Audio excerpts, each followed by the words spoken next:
make a video on my final thoughts for the C.S. Lewis Space Trilogy that I finished. And yesterday I pounded through a video, made it, edited it, got ready to upload it, and then realized I hadn't done this video. So I had to stop because I need to get this video out before I can send that video. So we are out on my walk, and I figured I would get this video done. All right, so the first book in the Space Trilogy is Out of the Silent Planet, written in 1938, and I think it's safe to assume that this is the time frame that this book was written for. So our main character is Ransom. He is currently on vacation, traveling from one town to the next on foot, and he ends up coming across somebody who's in need of help. We have two guys trying to kidnap this kid, and Ransom intervenes, and in the process ends up becoming the victim himself. So the two characters that are doing the kidnapping find out that he is on vacation, and seeing that this is probably 1938, Ransom does not have a cell phone, so he's probably not keeping in touch with people that are friends or family. And it's safe to assume that they can kidnap this guy and nobody's even going to know for a month or so that he's missing. So the reason that they are going to kidnap Ransom is they need somebody for what they think is going to be a human sacrifice on a different planet. They've been to this planet before, but they are not able to communicate with the creatures that live there. And they believe what they're being told is that they need a human sacrifice. So that's the whole point of why they're kidnapping Ransom.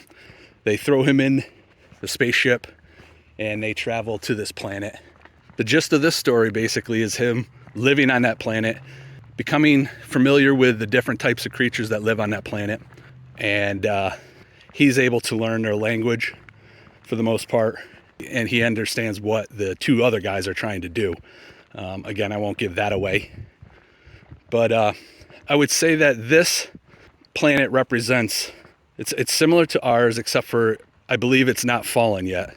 And they are discussing a lot of similarities to this planet as far as like things that we can't see, such as the spiritual aspect of things, angels, that kind of stuff. So there's some comparison there to our planet and their planet, but at different stages. And basically it's just the story of him surviving, living with these creatures, and hoping to be able to get back on Earth somehow.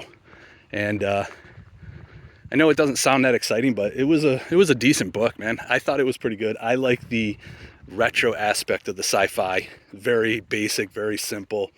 I gave it a 3.5. I really kind of enjoyed it, mostly for the retro aspect of it and to gain a better understanding of the spiritual aspect of Earth. I think C.S. Lewis does a pretty good job, as always, explaining that kind of stuff. So that was the first book. The second book was Perelandra, and that one was written in 1943. So it looks like 5 years between the books. And this story, still the same character, Ransom. Boy, how do I do this without spoiling the other book? Let's just say he's needed to go to another planet.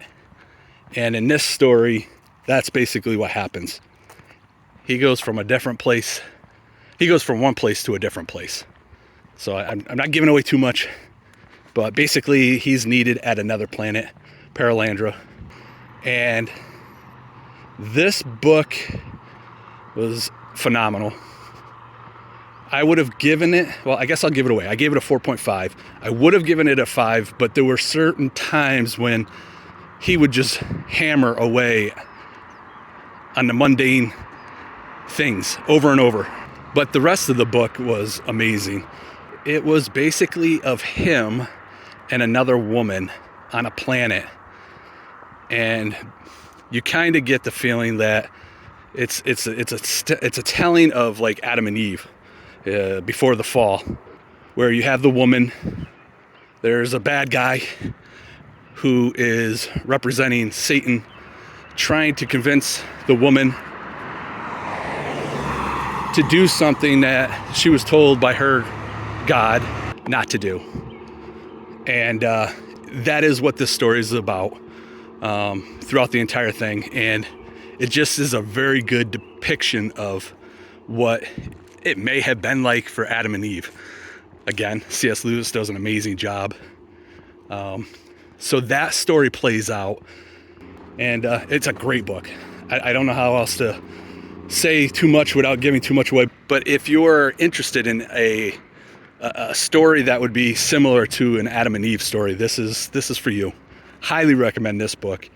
Again, it would have been a 5 out of 5 with the exception of the mundane over-explaining of some things.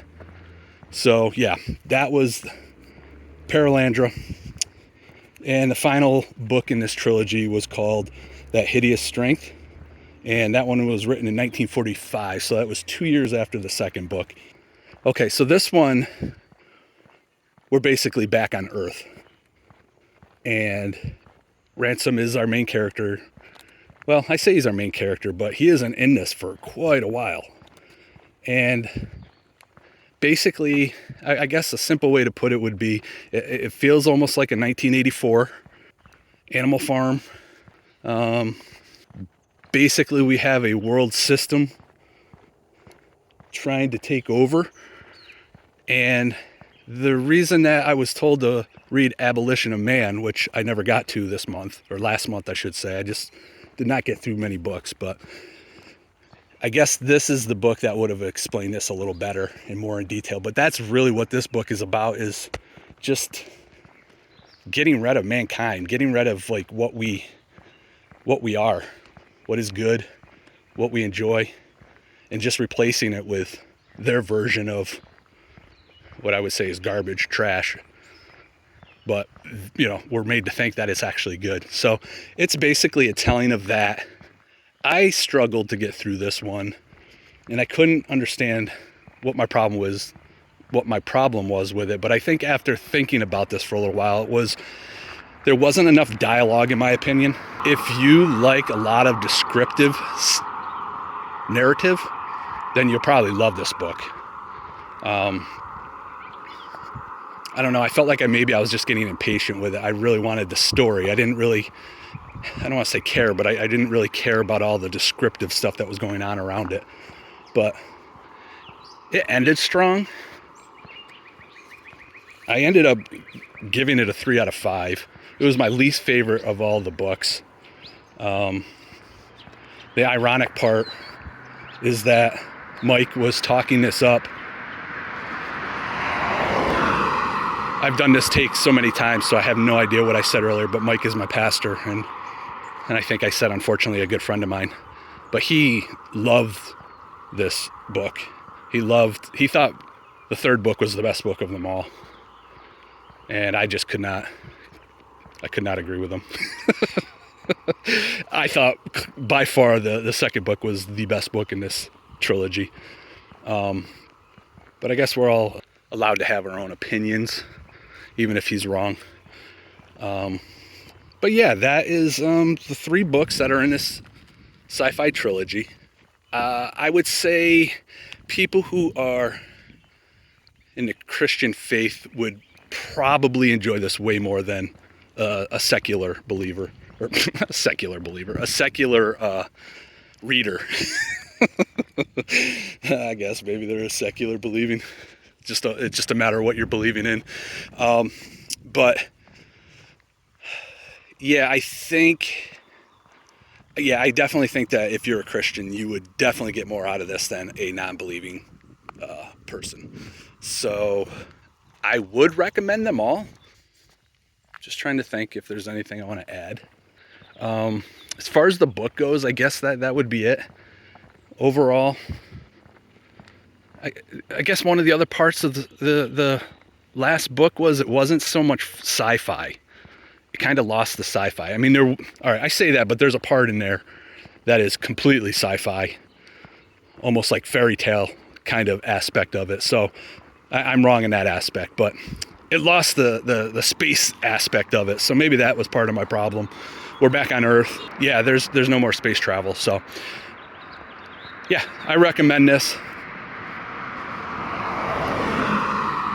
Now I'm going to do a quick rant. So if anybody like actually watches this channel for the rants, this is where you're gonna want to watch,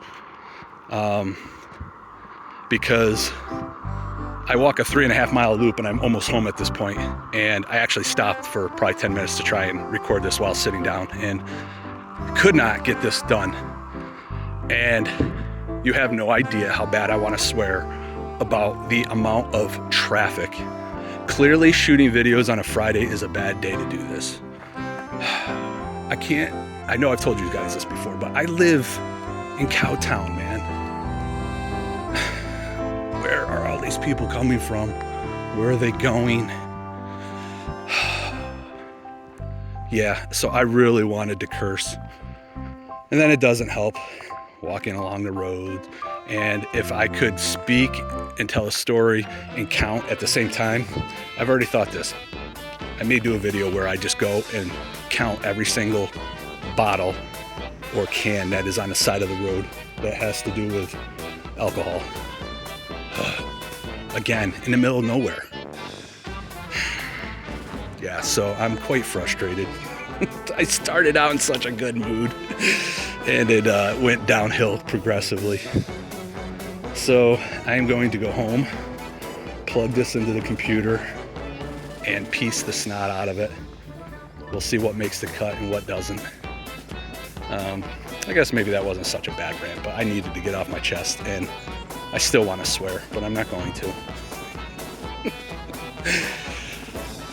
So anyway, if you've made it this far, as I always say, thank you. I appreciate it.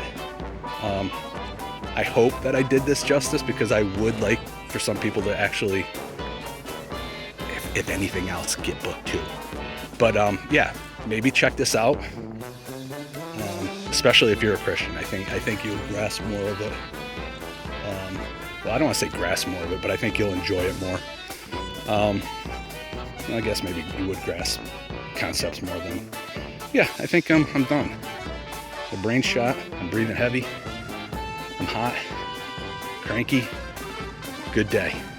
All right, I will talk at y'all later. Have a good one. Bye-bye.